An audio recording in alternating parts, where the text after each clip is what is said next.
Ngibingelele kuwe mlaleli, ngiyathemba ukuthi uyaphila-ke. Mina ngizocela kuwe laphana-ke ukuthi-ke uma ngabe usamusha kuleli khasi-ke leli-ke wenze okulungile-ke laphana-ke ucindezele ibhathini i-subscribe button laphana-ke, akubizi imali, kumahhala nje akusho nesenti-ke elimnyama-ke leli-ke khona uzothola zonke-ke iy'ndaba esikulethela zona-ke kulo leli khasi-ke leli-ke udaba kulethele lona namhlanje lithi-ke owe-IFP laphana-ke useveze okushaqisayo laphana etalabha uJacob Zuma ne-ANC laphana-ke. Kodwa mina-ke angifuni ukuthi wezwe ngami, ngidlalela-ke ikliphu-ke uyizwele wena. Ngizokucela kuwe laphana ukuthi ungene ema-comment section-ke masuyizwile-ke le kliphu ubhale ukuthi ucabangani-ke ngalo lolu daba-ke leli-ke masucindezela nebhathini subscribe nje akubizi imali, kumahhala nje kusho nesenti-ke elimnyama-ke leli-ke khona uzithola zonke-ke iy'ndaba esikulethela zona-ke kulo-ke leli khasi-ke leli-ke. Nawo-ke le kliphu-ke awuyithokozele.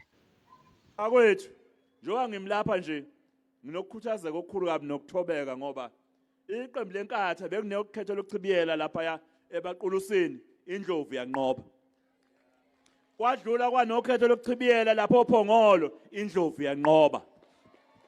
Kwadlula kwayoba ne-by-election wade biphethe ukhongolosi lapha eNyukasela indlovu yanqoba. Uma ubala lezi zinketho ezintathu u-3-0 njengamanje. Lokho kwenzeke sekukhona neqembu elisha lelokukhulunywa ngalo kakhulu engifisa ukunixwayisa bakwethu. Akekho umuntu othi njalo mayiholile kuphela kwenyanga ehle stobhini bese banjwa utsotsi amkhuthuze utsotsi oyedwa njalo.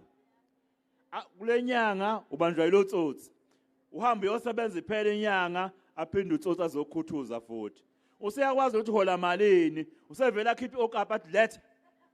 Mawuyikhipha yangaphelele athi ayiphelele. Futhi ubonasile wena kule nyanga.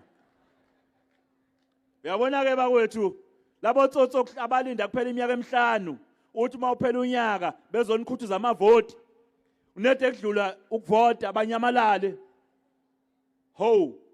Unede qale phansi sekuthiwa kuyavota ubone ongqongqoshe bezonikhuthuza. Onjani umuntu okhuthuza utsotsi oyedwa? Uyabona utsotsi ngisho angakulinda estobhini makuphela inyanga eseshintsha iskipa. Wafaka umbala ohlukile. Waqhamuka esehamba namasosha. Noma eseneziqubulo ezahlukile. Noma ecula amaculo ahlukile. Fana ubonda hayi kusewuye lo yatsotsi lo yana. Kusewuye lo yatsotsi lo yana.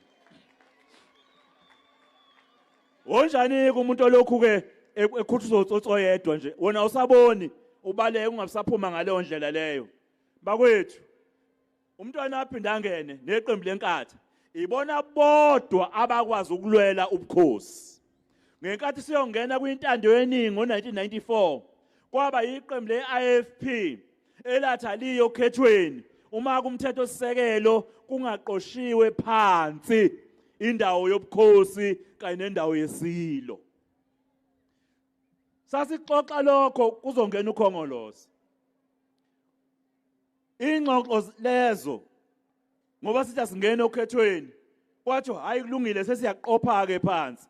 Wasethi umntwana kodwa manje sifuna iqhaza ezoba nje ubuholi bomdabu kuhulumeni wentando yeningi. Owayezoba umongameli nowayephethe ngalesikhathi bathi hayi kulungile ngoba kukhona esivumelane ngakho asiqhubekeni sixoxe nalokho enikucelayo kufanele kubhekwe nakho. Kuze kube namhlanje waphatha umnomzana uMandela indawo yobukhosi ayiqoshwanga phansi. Walandela umnomzana Thabo Mbeki amandla amakhosi awazange acaciswe. Walandela umnomzana uZuma amandla amakhosi awazange acaciswe. Kuze kube manje kuphethe umhlonishwa uRamaphosa namanje indawo yobukhosi ayiqoshiwe phansi amandla amakhosi. Ukhona iniphakathi kwalaba manje osengakhuluma kangcono ngamakhosi. Bakwethu, umhlaba iqembu lenkatha kuphela umntwana waphinda angene ephethumlweni wakaZulu. Asha khona umthetho weNgonyama Trust lweni waziyo uvikela umhlaba ukuba usalungu wabantu.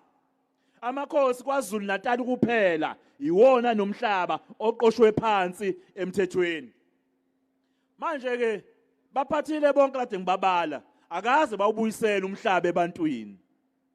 Manje mangase babuye bezontshela ukuthi hayi bona bazobuyisela umhlaba ngempela ebantwini abantu bazoneza umhlaba ngempela fanele ibuze ukuthi bebengawubuyisela ingani yonke leminyaka engaphezulu kwamashumi amabili na yingani manje bese bekhuluma bethi bazowabuyisela kuseyikho nje ukhuthuzo utsotsi ofanayo elokhu ama lapha yana ekhoneni neskipa esisodwa okufanele kumgade noma eseshintsha iskipa umbone ukuthi kusewuye utsotsi loyo bakwethu ngicela ukuthi nginicele ukuba ningalenzi iphutha asilungise umonakalo kwaZulu Natal so ulungisa ngokuthi sinxenxa abangani bethu sinxenxe ihlobo zethu amakhosikazi ethu imindeni yethu nesithandana nje nabo ukuba sonke siyovotela ukulungisa umonakalo kwisifunda sakwaZulu Natal siyovotela uhulumeni ozonaka impilo zabantu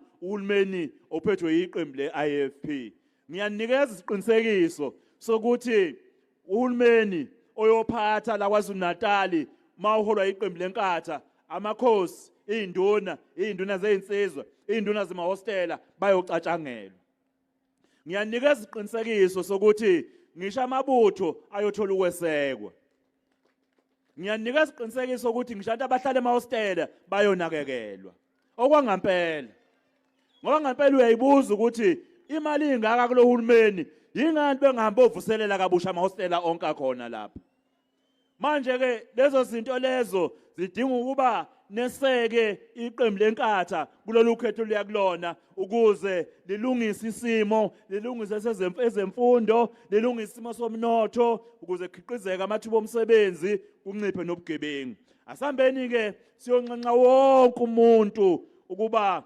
avotele iqembu le-IFP asenze konke singakwenza ukuhlonipha ushenge umholi wethu ngalolu khetho lolu ukuba kwaZulu Natal uphathi IFP eningizimu Afrika sihambisa ihlalo ezanele ukuba sakuhulumeni wentando yeningi amandla